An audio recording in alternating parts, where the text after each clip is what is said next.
Hey, Coach. Ira Schofel, Warchant.com. Did you have much familiarity with Coach Norvell or many people on the staff, or kind of if you could just take us through the process for how you ended up here? Yeah, you know, Coach, it's funny as you grow in the profession. I think you're always just one or two guys away from Coach, and we had a lot of mutual ties, especially from my time at Arizona State. You know, worked with a lot of coaches that worked with him. And then I think I tried to hit him up one time when he was at Memphis about a position job or something like that. I think I was at San Diego State at the time. But you're always just a couple of degrees of separation from a coach, and I always watch his success in his career. And so when you know, this opportunity came, it came up so last minute and just out of the blue that you know, I thought it was an opportunity that I had to take. You know, that it was just you just couldn't pass it up. Brendan on your left. Brendan Seminoles with Noles 24/7. Nice to meet you. Nice to meet you. You mentioned this being an opportunity that you couldn't pass up. I guess what specifically about this opportunity was so appealing? Yeah, I mean, again, you talk about Florida State. You talk about one of the true great historic football programs, and then obviously what just happened in a couple of years ago, them giving themselves a chance to be in the mix for a national championship, you know. And so again, that you take the area and the young men that you're able to recruit down here. I think, you know, some of the best football players in the country are from this area regionally, and then just the way coaches put stuff together down here. I think that this is truly a place. You know, I walked through the building, and me and T. Knight and Coach Coop were walking through, and I read off the ACC championships, and it was unbelievable. I mean, it was like 93, 4, 5, 6, 7, 8, 9, 10. I was just going off, and I'm like, that is truly something different, you know. And so just the ability to be down here, be able to recruit the talent we're recruiting down here, the way Coach Norvell has put together this staff, and the way he's been shown to do things, the success that Florida State has had in the past and just recently. I think this is a place that will do it all again. Chris. Hi, Coach. Chris Nee with Noles 24/7 as well. How would you describe your defense and what you do to hamper the opponent? Yeah, I think the most important thing is always the players. You know, I think you can get kind of pigeonholed into saying I run this and I do this. And the great thing, you know, about the experience at Nebraska and under Coach Rule was we're always trying to figure out the way to incorporate all the personnel and all the talent that you had, you know. And so when I coming over here and looking at the roster, there's some really talented individuals here, you know, some really good football players, some really good young men as I get to know them. And so we're going to be multiple. We're going to put the guys in the best positions possible to go out there and let them play really fast and not confuse, be really physical, be really aggressive, the things that Coach Norvell wants, and really just kind of tailor what we do to the players that we have and the players coming in. Stay on your left here in second row. Hey, how you doing, Coach? Gerald Thomas, Tallahassee Democrat. JT, good to see you. Hey, always. You a Braves fan? I'm from Georgia. All right, bro. You get that hat once with me, though. Okay, I'm Yankees. You know what I'm saying? New York. I got you. But Coach, you coming from Nebraska, a team that had a very dominant defense, top 20 in the nation, a team that could force turnovers, a team that could stop the run. Those are things that Florida State specifically struggled with this past season. How do you translate those things from Nebraska down here to Florida? Great question. You know, no matter what scheme you run, truly believe in, number one, the process of which, right? The process of which you do things and the pathways you give to the guys to go do those things that you want to do. So we got to set a vision of what it's supposed to look like for the guys, right? This is how we are going to play. And then everything you do has to translate into that success, right? Because if you can talk about being as physical as you want, but if you don't practice that way and you don't prepare that way, you ain't gonna be physical, right? You can talk about playing with so much effort, but if you don't demand it on the field, it's not gonna happen. So you have to set this vision of how you want things to be, and then you got to give the guys a pathway and a process to which to get there.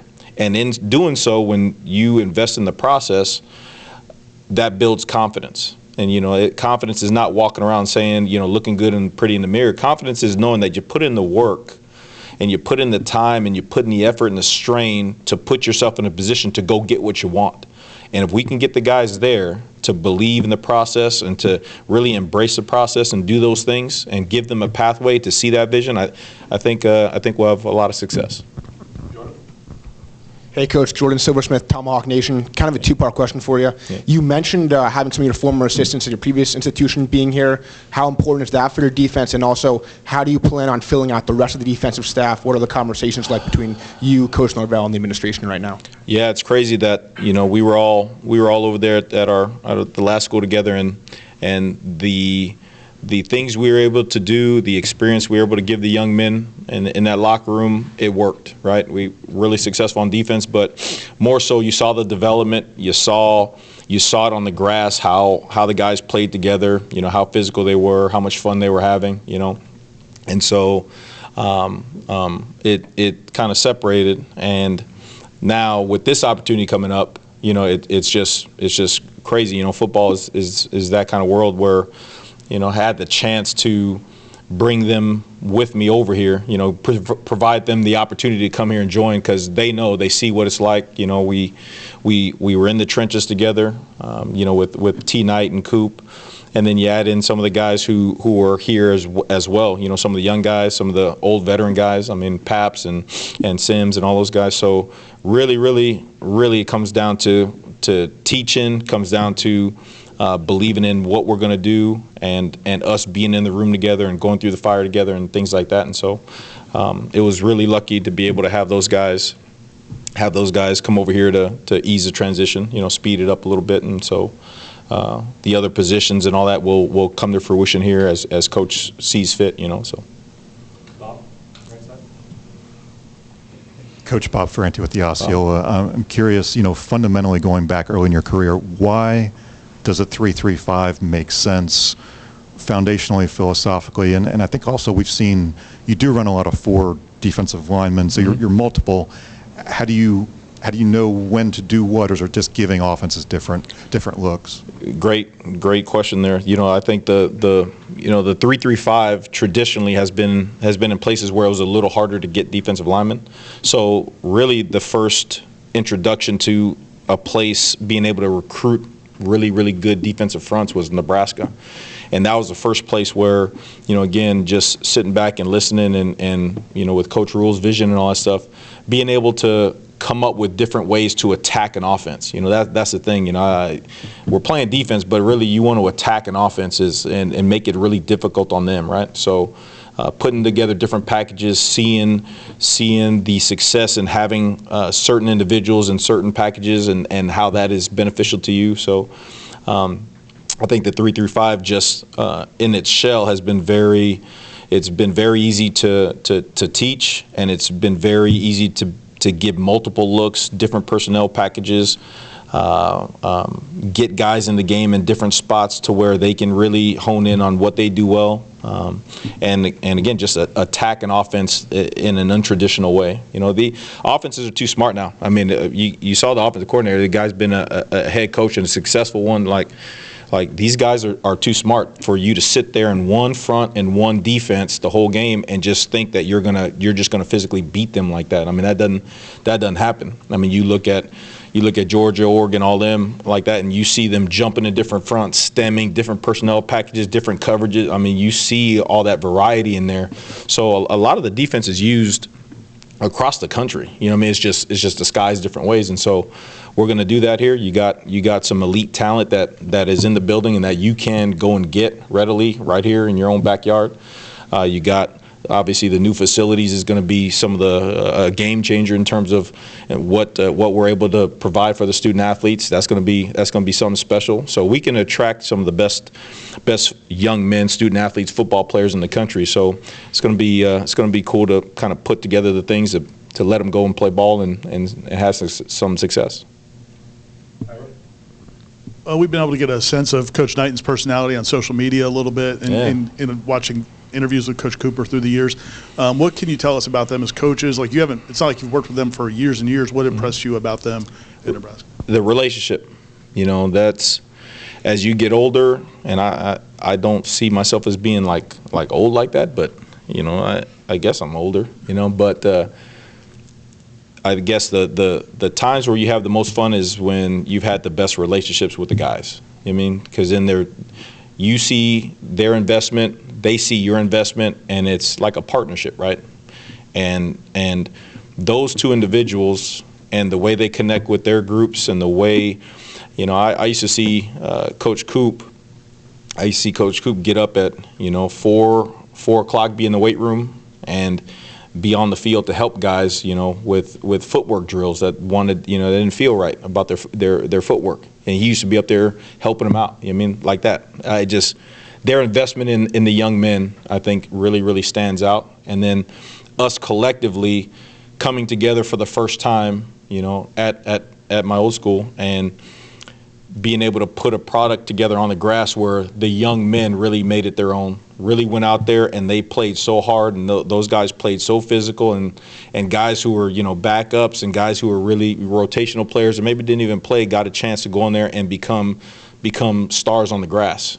So just that investment in the young men that really bonded me with those guys, and then the being able to have the same kind of vision for what it looks like on the grass. I think those are the two most important things.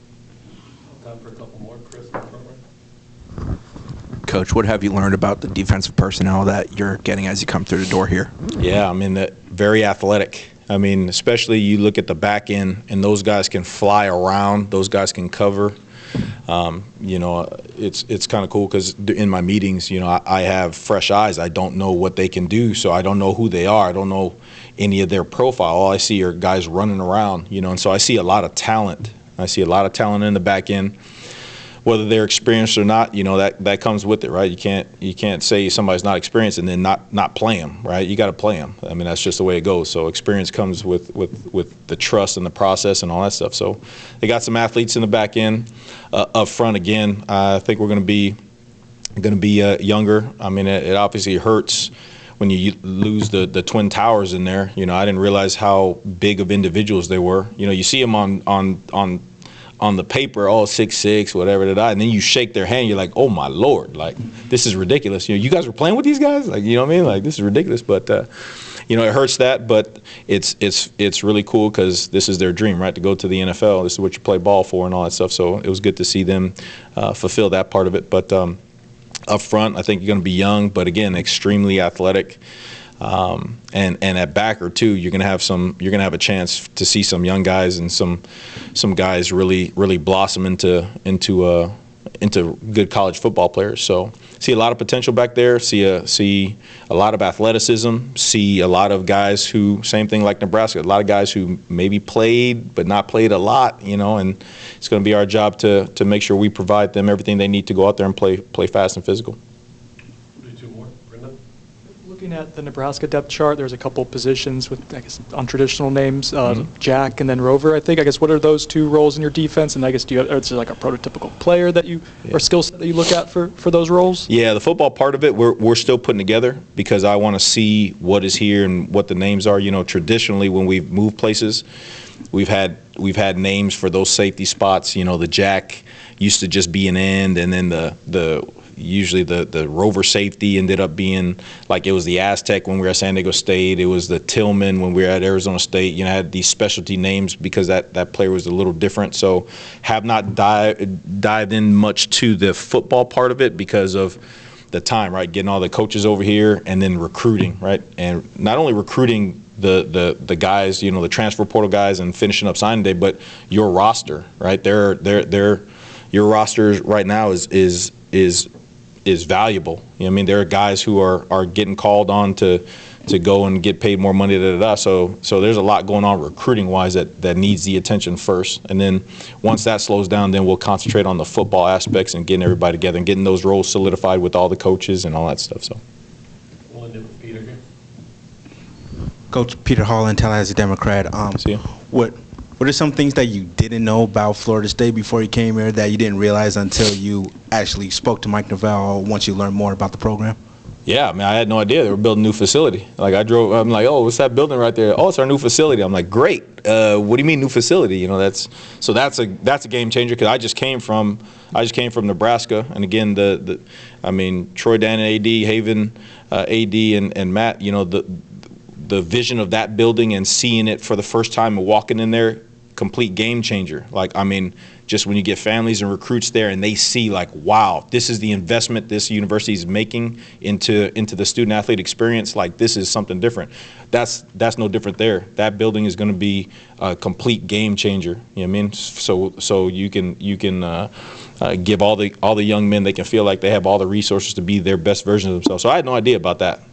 And then dealing with him, like, again, I had no idea about Gus coming over. I had no idea about his background and how close we really were. He's like, oh, yeah, you know, I called this guy about you. I called this guy. He's like, I had no idea. You know, I really had no idea. That just shows you how close you are.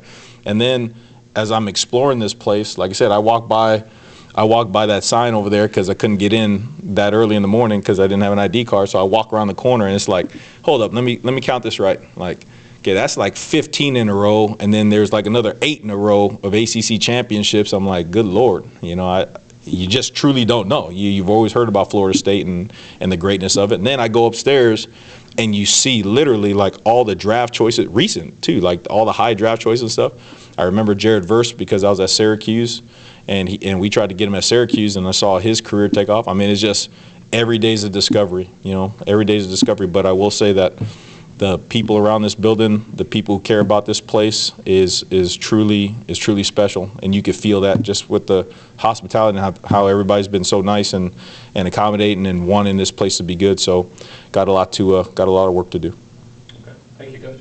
Grateful for everybody. Thank you. Thank you. Happy day. Thank you.